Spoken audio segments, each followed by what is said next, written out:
Je vais juste faire un petit commentaire sur ce que Luc a parlé. Le manuel s'examiner soi-même. Il existe beaucoup de matériel de relations d'aide, supposément chrétiennes. Et il y en a du bon, mais il y en a beaucoup de pas bon.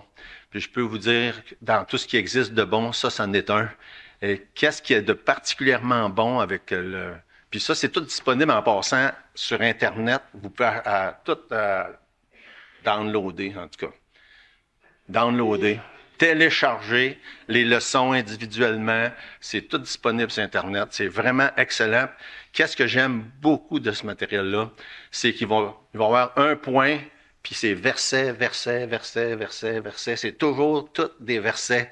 Ça fait que c'est pas des pensées humaines, c'est des pensées, ça vient directement de la parole de Dieu. Fait que, en tout cas, j'ai fait ma petite annonce pour ça. On est dans 2 Timothée chapitre 3. 2 Timothée chapitre 3 et le verset 1. On commence un nouveau chapitre. Puis c'est intéressant, j'ai mis comme titre « Les derniers jours ont déjà commencé ». Et vous allez voir, on va voir ensemble qu'est-ce qu'il y en est au travers de la parole de Dieu. Je vais juste prendre le temps de tourner. 2 Timothée chapitre 3. « Sache que dans les derniers jours, il y aura des temps difficiles. » On va prier. Seigneur notre Dieu, on est devant toi ce matin pour te dire combien on est reconnaissant de ce que Jésus a fait sur la croix pour nous, en donnant sa vie, en mourant en sacrifice pour nos péchés, et combien on est heureux de pouvoir croire dans ce merveilleux don de la vie éternelle en Jésus. Je te prie, Seigneur, ce matin, s'il y a quiconque, qui que ce soit qui n'a pas encore cru, qui n'a pas encore placé sa foi en Jésus, que tu puisses parler dans les cœurs, que tu puisses amener au salut, à la repentance, à la foi. Et je te demande ces choses au nom de Jésus. Amen. Donc, les derniers jours ont déjà commencé. Sache que dans les derniers temps ou dans les derniers jours, il y aura des temps difficiles. C'est pas pour vous autres, sûrement que c'est un sujet que vous avez déjà entendu parler, la fin du monde. Hein? Moi, je me souviens depuis que je suis petit gars, l'expression la fin du monde, c'est comme la fin du monde, ça va arriver un jour, il va y avoir ci, il va y avoir ça. Hollywood, le cinéma ont développé des films à n'en plus finir sur des sujets comme ça et ils ont servi de l'imagination des gens pour remplir toutes sortes de choses, des fois en prenant certaines des choses de la Bible, des fois en inventant carrément plein de choses. Maintenant, on a depuis un certain nombre d'années des gens, puis des fois, vous connaissez l'expression crier au loup, hein? Tu cries au loup, tu vas faire peur au monde, puis à un moment donné, le monde se tanne, puis dit, ben là, ça arrivera jamais. Par exemple, les environnementalistes nous disent que dans pas longtemps, on va atteindre le point de non-retour. Et que là, c'est important, puis c'est pour ça qu'on a toutes les mesures qui sont mises en place. C'est pour ça que je suis frustré à chaque fois que je vais au magasin dans Sherbrooke, parce qu'on n'a plus de sacs de plastique. Parce que moi, j'aimerais ça qu'il y ait encore des sacs de plastique. C'est une autre. Mais on nous dit il faut faire ci, il faut faire ça, parce que on va atteindre le point de non-retour, là, la Terre va se détruire, puis la vie sera plus soutenable sur la Terre. Ça, c'est un autre des situations. Excusez, ce sera pas long, ça va se replacer. La situation géopolitique dans le monde aujourd'hui, hein? C'est pas besoin, il faudrait qu'on soit caché en quelque part dans le fond des creux pour pas avoir entendu parler de la guerre en Ukraine, par exemple. Et on sait que c'est de plus en plus sensible. On a eu la pandémie dans les dernières années, évidemment la guerre. Maintenant, avez-vous entendu parler de ça dernièrement, que là, on commence encore à avoir peur d'une guerre atomique? C'est grave, ça, là. Hein? Si jamais il y a un insensé qui pèse sur le piton à une place, là, ça sera pas beau après ça. Fait qu'évidemment, c'est toutes des choses comme ça qui nous fait réaliser, ou qui fait réaliser beaucoup de monde que oui, la fin peut être plus proche qu'on pense. Et c'est pas étonnant qu'il y a beaucoup de personnes qui sont complètement désemparées, qui sont inquiètes. Il y a des gens qui se suicident, il y a des gens qui sont déprimés parce qu'ils ne savent pas où donner de la tête avec toutes ces choses-là. Enfin, c'est juste quelques-uns des exemples, puis il y en a plein d'autres, je pense. Un autre qui me vient à l'esprit, c'est la Chine qui est sur le point d'envahir la Taïwan, par exemple. C'est grave, ces choses-là. Là. En tout cas, on pourrait en donner plein d'exemples. Fait qu'il y a des centaines de passages dans la Bible qui parlent de la fin des temps. C'est pas compliqué, il y en a, je sais pas combien, j'ai pas pris le temps de les compter. Maintenant, il y a tous ces passages-là, que ça parle des les derniers temps, les derniers jours, les dernières heures, des fois, ça nous dit, c'est pas toujours évident pour qui et pour quand. Et on peut voir, en regardant différents passages, que c'est pour une variété de personnes différentes, puis c'est aussi pour des époques différentes. Pour l'Église, par exemple, cette époque-là, appelée les derniers jours ou les derniers temps, a commencé avec le début de l'Église. Fait que là, on lit ça, on va dire, ben, attends un peu, ça dit Paul, avertit Timothée, les derniers jours, puis on a la tendance à toujours penser que c'est question de prophétiquement de la fin des temps. Mais, par exemple, dans 1 Jean chapitre 2, verset 18, c'est assez clair. Dans 1 Jean 2, 18, ça dit, petits enfants, c'est la dernière heure. Quand Jean écrit ça, il dit, c'est la dernière heure, là, au moment où il parle.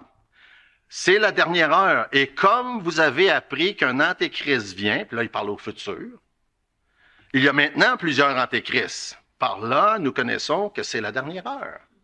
C'est tout un sujet, ça aussi, là. Il dit, il y a plusieurs antéchrists, puis après ça, il va y avoir le vrai antéchrist. Le vrai antéchrist, en passant, ça s'appelle, j'ai pris à peine de fouiller en dictionnaire, parce qu'en anglais, c'est connu, c'est un oxymoron, ça dit en anglais. En français, je savais même pas que le mot existait. Oxymore. Deux affaires qui sont contredisent. Le vrai antéchrist, ça, hein? L'antéchrist, ça veut dire c'est un faux Christ.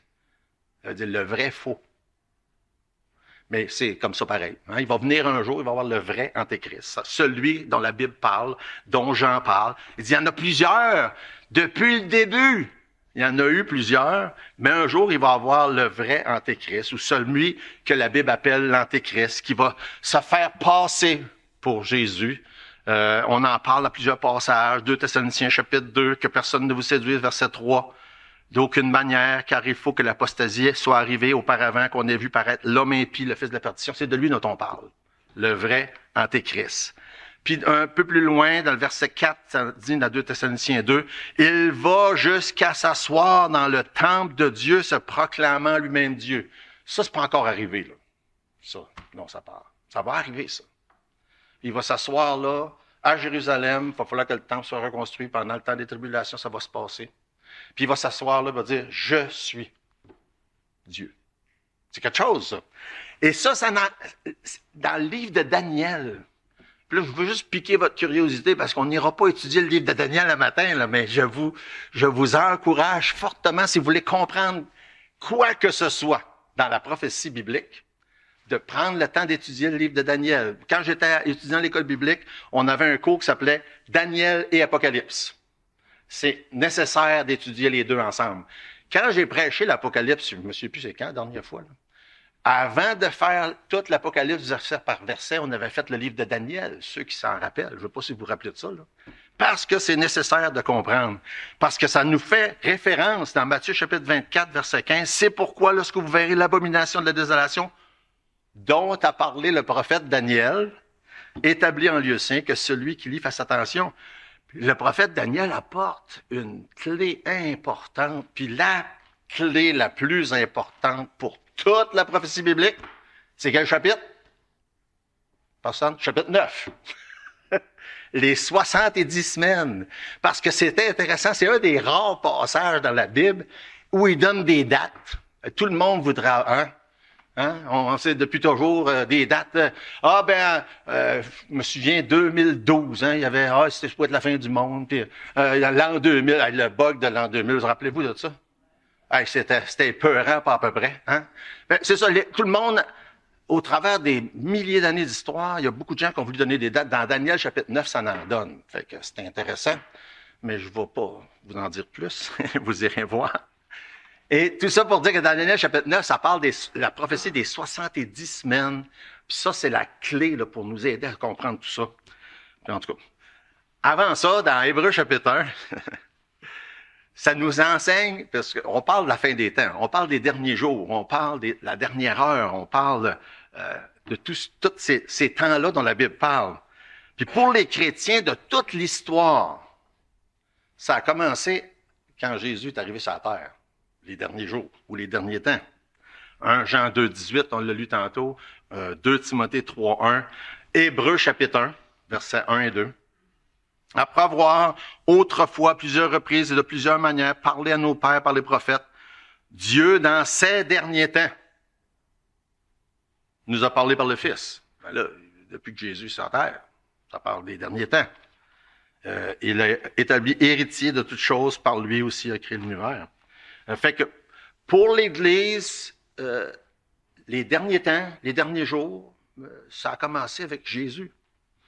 Pour ceux de la génération pré-enlèvement, dans Matthieu chapitre 24, par exemple, les versets 6 à 8, eh bien, les derniers temps, c'est juste avant l'enlèvement.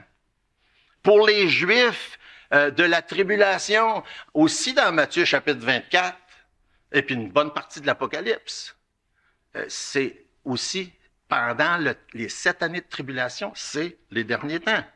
Puis évidemment, c'est Daniel chapitre 9 qui nous aide à comprendre ça, quand on étudie la prophétie des 70 semaines.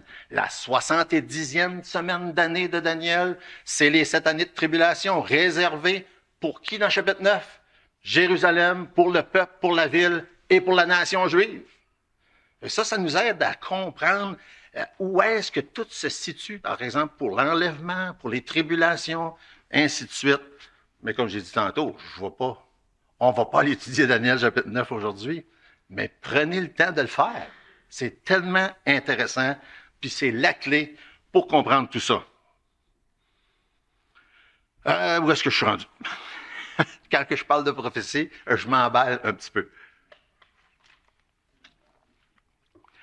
Un des problèmes quand on ne prend pas le temps d'étudier chapitre Daniel, et entre autres le chapitre 9, c'est beaucoup de gens, depuis un grand nombre d'années, mélangent tout ce qui est dit dans la Bible au sujet d'Israël avec tout ce qui est dit au sujet de l'Église. Et là, on arrive avec l'idée, par exemple, qu'on est dans le royaume aujourd'hui. Avez-vous déjà entendu ça? Il y a des gens qui croient qu'on est dans le royaume aujourd'hui. C'est dur d'imaginer, quand on regarde à ce qui se passe dans le monde, que ça puisse être le royaume. Mais la manière que les gens arrivent à penser à ça, c'est qu'on pense que tout ce qui est dit littéralement pour Israël s'applique spirituellement pour l'Église, et pas littéralement. Et ça, c'est ce qui s'appelle l'amillénarisme, par exemple. Fait que c'est juste un exemple de plein d'autres choses qu'on pourrait prendre comme exemple, qui fait que si on ne comprend pas Daniel, et en particulier la différence que Dieu fait entre l'Église puis Israël, il y a beaucoup de choses qu'on va mélanger. Avec tout ça en tête, quelques constats qu'on peut faire avec 2 Timothée chapitre 3, verset 1. Timothée vivait dans une époque qui est appelée les derniers jours. Fait que ça, c'est important de faire ce constat-là. Timothée vivait dans une époque qui est appelée les derniers jours. Nous vivons dans une époque qui est appelée les derniers jours. Mettez dernier jour, dernier temps, dernière heure. Là, la Bible va employer souvent des expressions diverses. Et un autre constat, c'est que plus qu'on avance, plus qu'on approche des derniers jours. Hein? Fait que les derniers jours ont commencé au temps de Jésus, mais on est de plus en plus dans les derniers jours. Hein? C'est logique, c'est pas compliqué. Puis un autre constat, là, que c'est clair dans 2 Timothée 3 puis ailleurs, les derniers jours, c'est pas commode. Hein? Je pense que c'est la moindre des choses qu'on peut dire. Les derniers jours ne sont pas commodes. Donc, pour tous les chrétiens, pour toutes les époques, pour les Juifs et pour tous ceux qui vont se convertir pendant les tribulations, il y a des avertissements pour différentes époques, pour différents groupes concernant les derniers jours. Quand on est dans Matthieu chapitre 24, quand on parle des derniers jours, on nous dit qu'il va y avoir la famine, des tremblements de terre, des bruits de guerre. Mais la famine, des tremblements de terre, des bruits de guerre, il y en a toujours eu. Mais il va en avoir de plus en plus. C'est ça que ça veut dire. Puis il y en a de plus en plus. Un autre idée ou un autre passage qui me venait à l'esprit concernant les derniers jours, dans Daniel chapitre 12, il parle d'un phénomène qui va se passer dans les derniers jours. Il dit la connaissance va augmenter. C'est quelque chose quand on lit ça, là, hein, des milliers d'années de notre époque, que ça disait la connaissance va augmenter dans les derniers jours. Je pense qu'on est pas mal dans ça, là. Hein? La connaissance, là, moi, ça me fascine. Puis là, on parle de la connaissance de Dieu. On parle de la connaissance de tout, en réalité.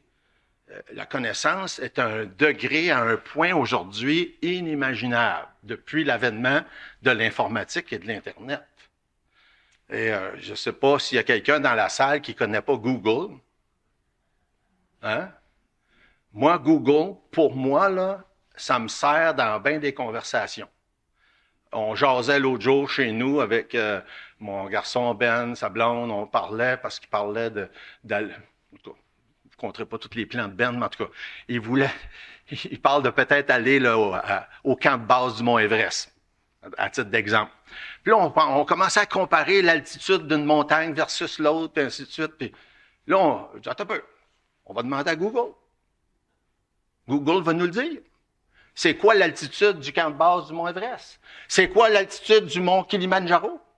Et on a fait ça là, pendant quelques minutes. C'est facile, hein? La connaissance à bout de doigt. N'importe où, n'importe quand. C'est fascinant. Moi, là, ça me fascine. Puis je voulais pas faire de publicité pour Google, mais c'est un des médias qu'on utilise pour ce genre de choses-là. La connaissance va augmenter. On est vraiment là. Ça, là, ça rapporte la fin des temps, ça, là. Ensuite, un autre exemple, dans Apocalypse chapitre 13, quand il parle de faire une image de la bête qui va bouger, qui va parler, puis que tout le monde va le voir. Moi, ça me fascine. Des générations passées, là, les gens, ils n'avaient aucune idée comment ça pourrait arriver. Hein? Vous autres, vous savez comment ça peut arriver? C'est facile, là.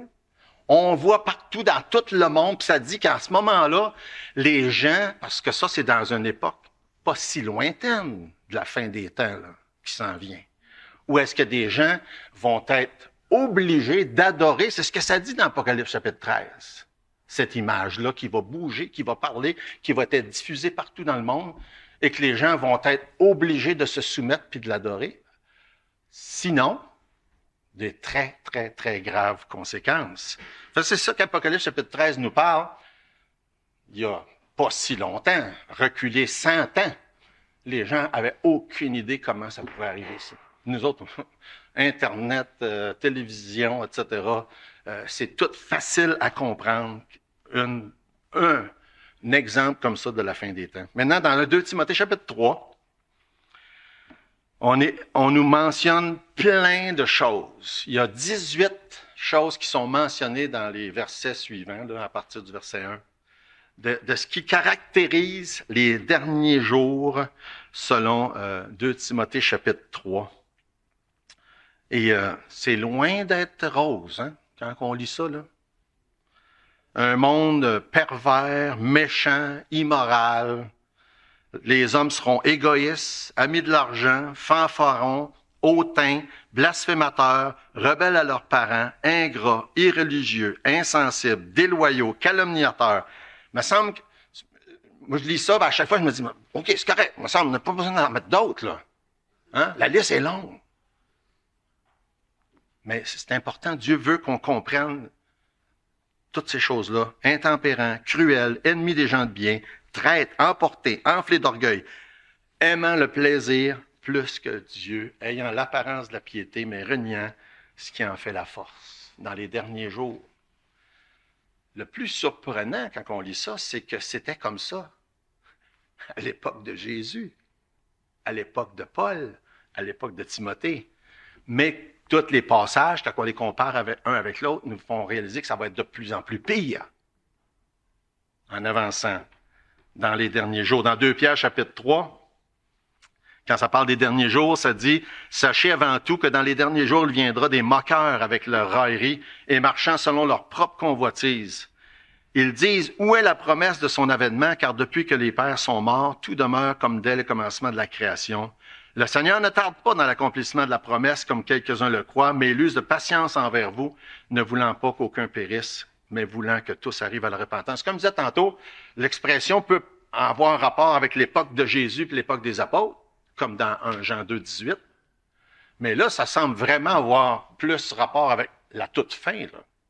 Ou est-ce que les gens, pas longtemps avant que le Seigneur revienne, commencent à se moquer et dire « Ah, pas vrai ça que Jésus va revenir. Oui, non, ça fait des milliers d'années qu'ils disent ça, puis c'est pas arrivé encore. » C'est ça, là, qu'on lit dans 2 Pierre, chapitre 3. C'est ça qui se passe aujourd'hui, entre autres.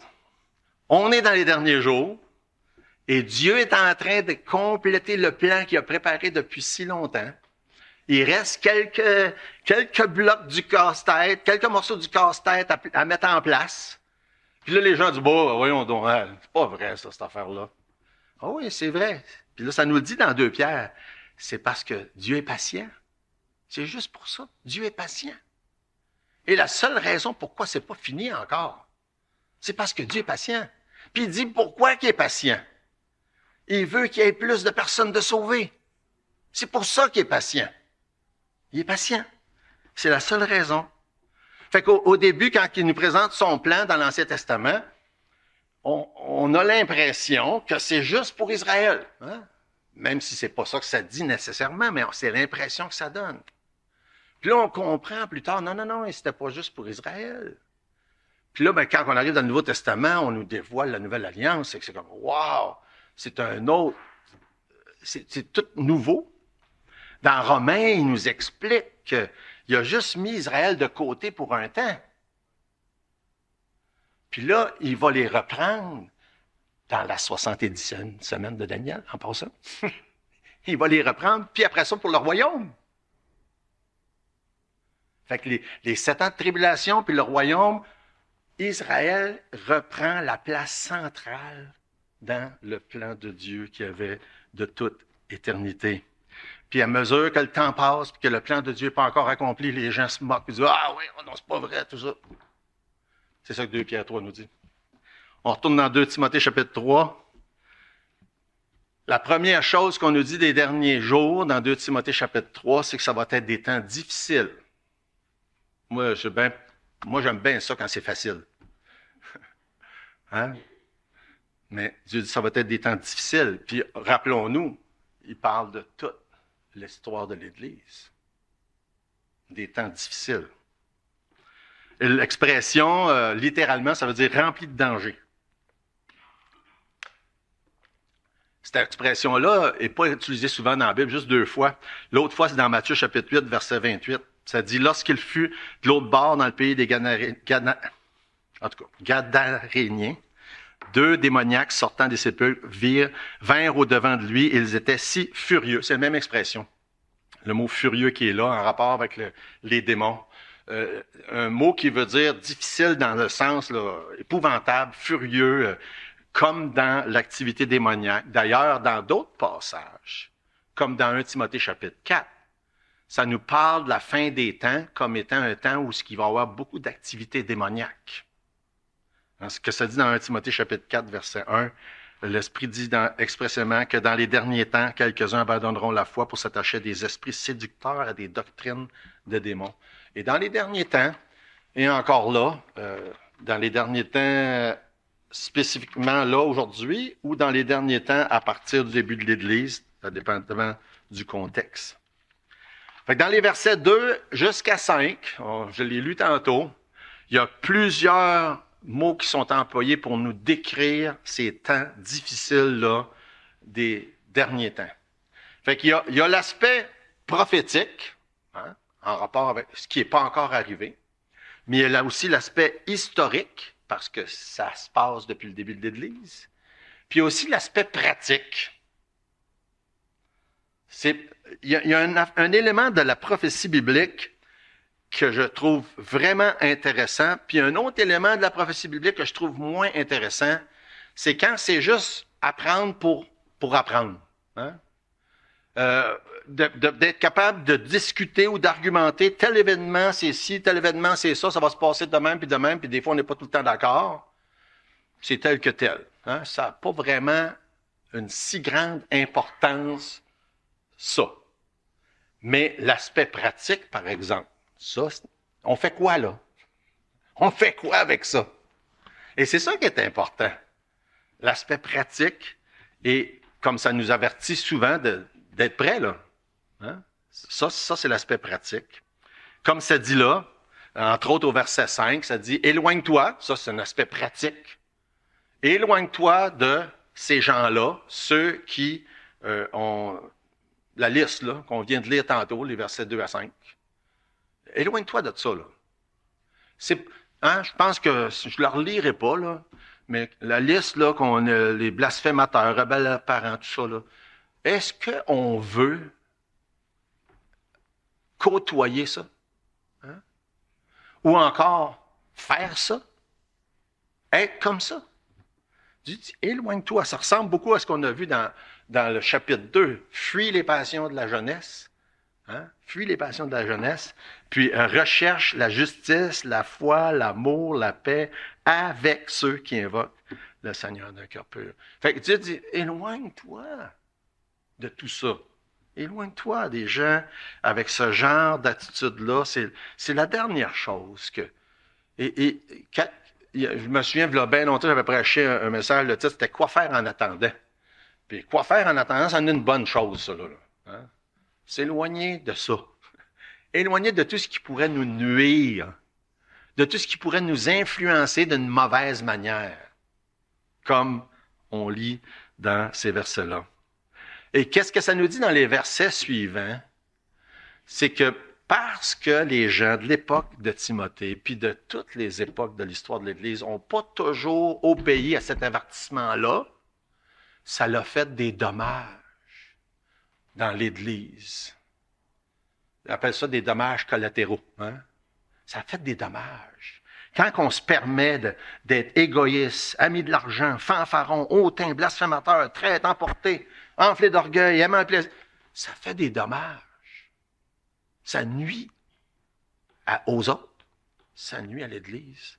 Ça nuit à l'œuvre de Dieu. Puis c'est ce que ça dit dans les versets suivants. Verset 6, il dit « En est parmi eux qui s'introduisent dans les maisons, qui captivent de faibles femmes, chargées de péché, agitées par des passions de toute espèce, apprenant toujours et ne pouvant jamais arriver à la connaissance de la vérité. » Puis là, il nomme même des personnes. Ça, c'est fait de temps en temps dans la Bible, de nommer des personnes qui font du trouble dans l'Église. Et il faut le faire. J'ai pas eu à le faire souvent, puis je suis content. Mais quand il faut, il faut. Et c'est ce que Paul fait là. Jean Bresse, qui est dans le temps de Moïse, par exemple. Des fois, il nomme des personnes de son époque à lui. Puis là, il dit, ils feront pas des grands progrès, leur folie sera manifeste pour tous, comme cela fut le cas de ces deux hommes. Puis ensuite, on arrive au verset, je suis rendu au verset 10. Pour toi. Mais avant de voir le pour toi, parce que je trouve que c'est bien important, c'est important aussi de juste prendre une petite pause puis de réaliser jusqu'à quel point les temps difficiles peuvent être difficiles, puis ont été difficiles, puis sont encore difficiles pour beaucoup de monde. Et je dis ça, quand je dis ça, je pense au fait que dans notre contexte à nous autres, ou est-ce que c'est pas des temps difficiles? Hein? On vit-tu dans nous autres, l'Église, les chrétiens, en 2022 au Québec, on vit-tu des temps difficiles? En général, non. Peut-être individuellement, oui, là, on peut avoir.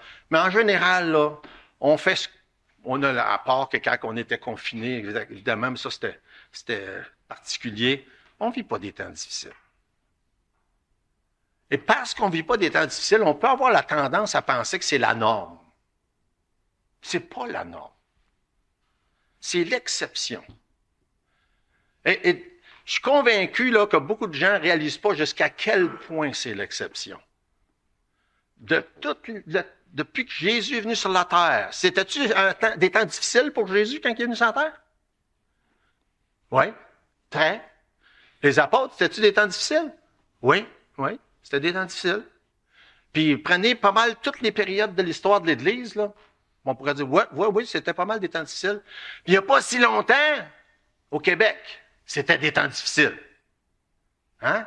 Quand M. Yuan a commencé l'Église, là, dans les années 50, c'était des temps très difficiles. Et des anecdotes, là, je suis sûr que plusieurs en ont entendu. Mais c'était de même. Pas mal tout le temps dans l'histoire de l'Église. Mais là, on vit un temps d'exception et c'est loin d'être la norme. Des fois, on a tendance à oublier ça. Puis, prenez le temps de regarder l'histoire, ça vaut la peine. C'est pas drôle qu'est-ce qui s'est passé avec l'Église. Puis encore aujourd'hui, on nous dit qu'il y a 1 chrétien sur 8 dans le monde qui est persécuté. Est-ce que vous entendez parler de ça aux nouvelles? Non. 1 chrétien sur 8. Je suis convaincu qu'il y en a qui sont assis du bout. Alors, ça se peut pas. J'exagère. Non. Parce que ici, ça va bien. Mais il y a bien des places dans le monde, ça va pas bien. Pensez-vous qu'en Iran, les chrétiens, ça va bien? Hein? En Corée du Nord? On nous dit qu'il y a 50 000 chrétiens dans des camps de concentration en Corée du Nord. On n'entend pas. On n'entendra jamais parler de ça aux nouvelles. En Russie, j'ai connu personnellement des personnes qui ont été dans des camps de concentration en Sibérie à cause de leur foi. Ça fait longtemps de ça, quand j'étais étudiant à l'école biblique. Bon, il y en a encore. En Chine, en Afghanistan et dans un grand nombre des pays d'Afrique. On a des missionnaires qui sont ici, qui se préparent pour aller en Afrique. Je ne connais pas la situation politique dans tous les pays d'Afrique. Il y a plusieurs pays d'Afrique où c'est très dangereux d'être chrétien. Très dangereux. Burkina Faso, par exemple. Très dangereux d'être chrétien. Et plusieurs autres.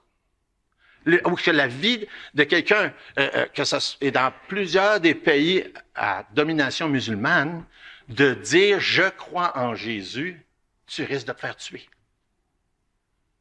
Il y en a beaucoup des pays dans le monde où il y a domination musulmane.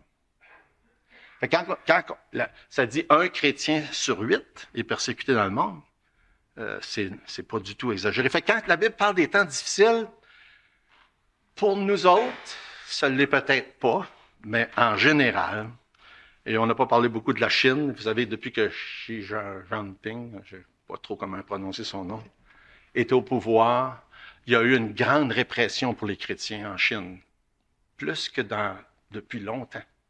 Et c'est pour ça qu'on a connu des gens qui sont fait expulser, d'ailleurs. Donc, 2 Timothée, chapitre 3, nous dit il va y avoir des temps difficiles, puis il y en a eu, puis il va en avoir encore de plus en plus. Verset 12, et ça, des fois, on néglige ça parce qu'on se dit, ben là, ça dit, or, tous ceux qui veulent vivre pieusement en Jésus-Christ seront persécutés. Moi, ça m'a pas arrivé, moi. Sais-tu peut-être que je suis pas assez pieux? Tout ça pour nous rappeler qu'on est dans un temps d'exception. On n'est pas dans la norme.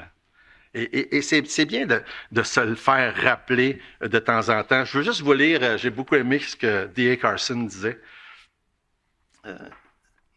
La vie dans les derniers jours, 2 Timothée chapitre 3, ne semble pas très attrayante. Car les hommes seront égoïstes, amis de l'argent, fanfarons, orgueilleux, blasphémateurs, rebelles parents, ingrats, sacrilèges, insensibles, implacables, calomniateurs, sans frein, cruels, ennemis des gens de bien, traîtres, impulsifs, enflés d'orgueil, aimant le plaisir plus que Dieu. Ils gardent la forme extérieure de la piété, mais elles en renieront la puissance. Les innombrables péchés liés à la sensualité se combinent à une information tous azimuts, ancrée dans une épistémologie tellement corrompue que les gens sont incapables de discerner ce qui est vrai. C'est tellement important, ce petit bout de phrase-là. Voilà à quoi ressemblera la vie dans les derniers jours. L'immédiateté de l'avertissement de Paul à ses lecteurs indique que pour lui, les derniers jours ont déjà commencé. Il couvre la période qui s'étend de l'ascension de Christ et à son retour.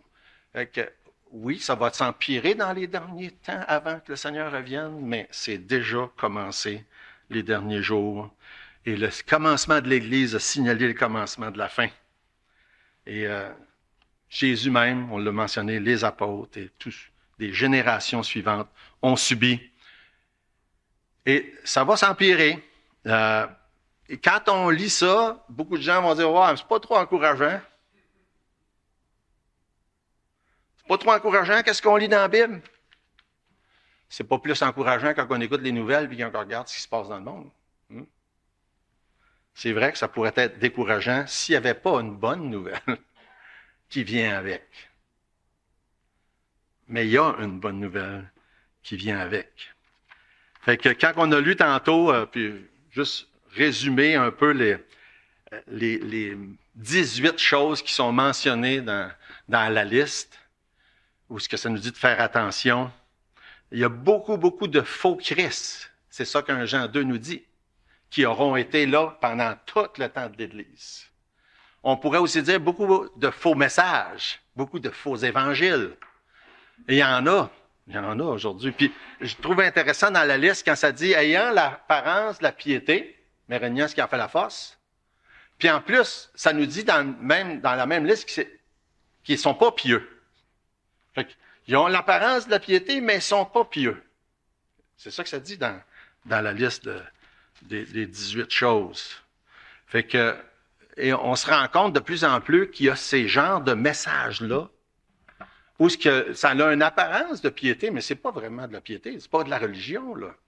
Et je trouvais ça curieux parce que j'ai entendu à la radio, ça fait quelques semaines, vous avez entendu parler des jeunes filles là, qui ont garoché du jus de tomate sur une peinture là, pour manifester pour l'environnement. Vous avez entendu ça dans les nouvelles? C'est juste moi qui ai entendu ça. En tout cas, j'ai écouté à la radio, puis il parlait de ça, puis je trouvais ça tellement intéressant, le commentaire du gars. Il dit, « Ouais, il dit, eux autres, ils sont des manifestants, mais ils sont pas assez religieux. » De quoi il parle, là, lui? Puis il expliquait, il n'y avait pas ce genre je ne me rappelle plus le mot qu'il a employé, là, de manifestation de défendre une cause, un culte. Puis il parlait de ça comme une religion. Je disais, c'est intéressant ça. C'est vrai que c'est comme une religion. Hein? La défense de l'environnement aujourd'hui, ça a une allure de religion, mais c'est pas une religion. Mais moi, je pense que ça fit dans tout ce qu'on nous dit là.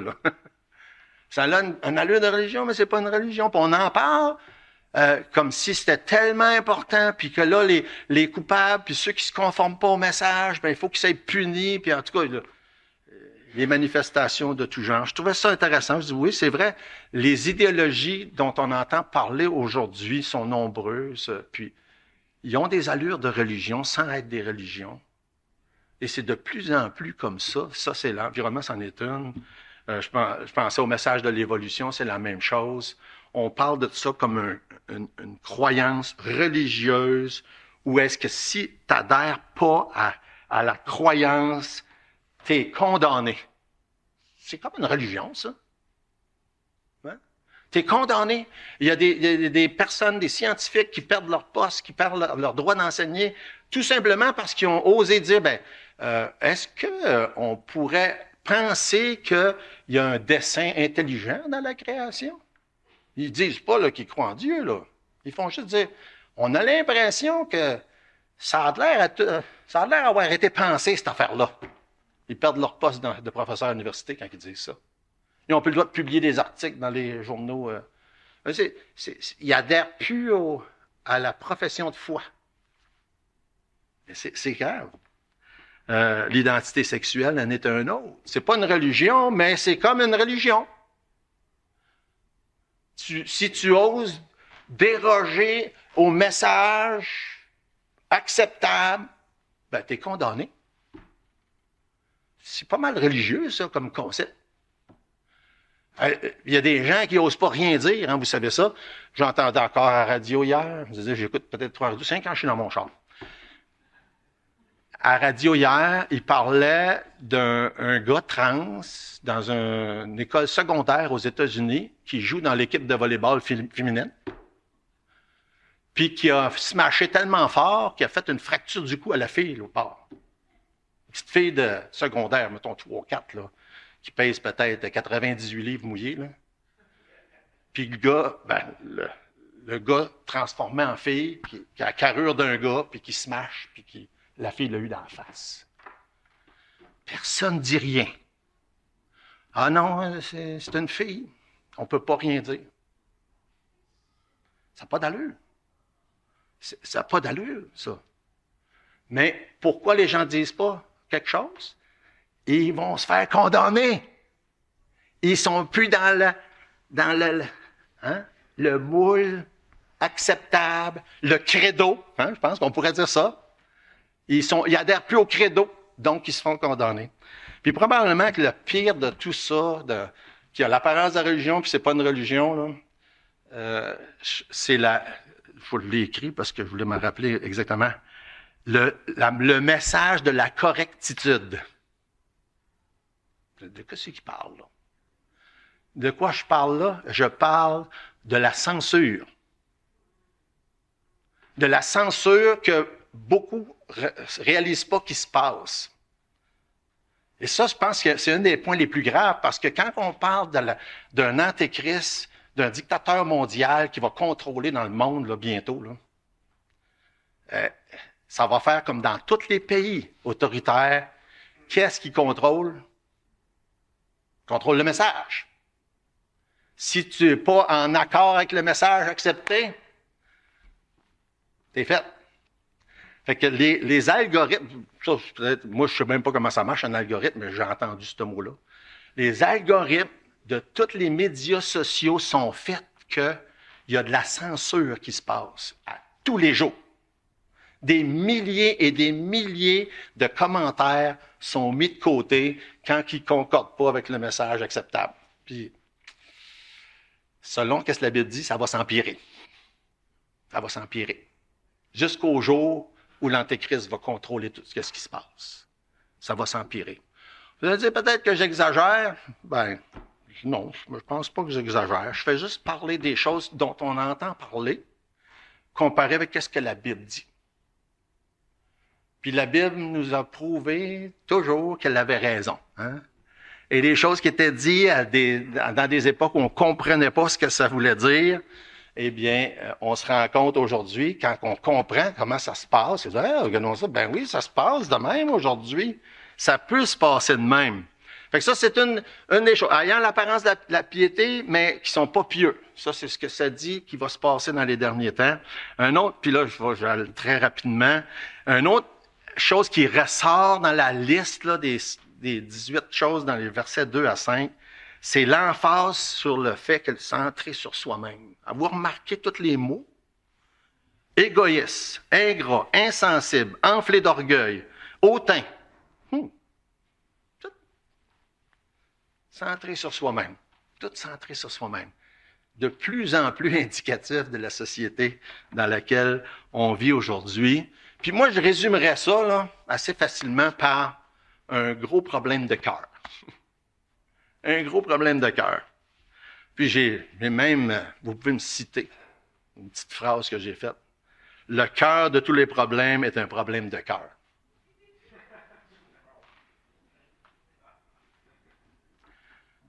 Le cœur de tous les problèmes, c'est un problème de cœur.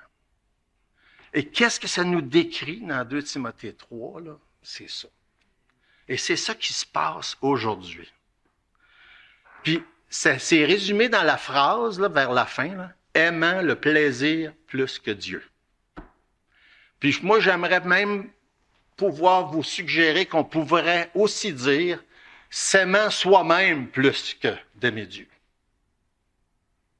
Qui est, en fait, un gros problème de cœur, parce que c'est quoi le plus grand commandement? Dans Matthieu chapitre 22. Tu aimeras le Seigneur ton Dieu de tout ton cœur, de toute ton âme, de toute ta pensée.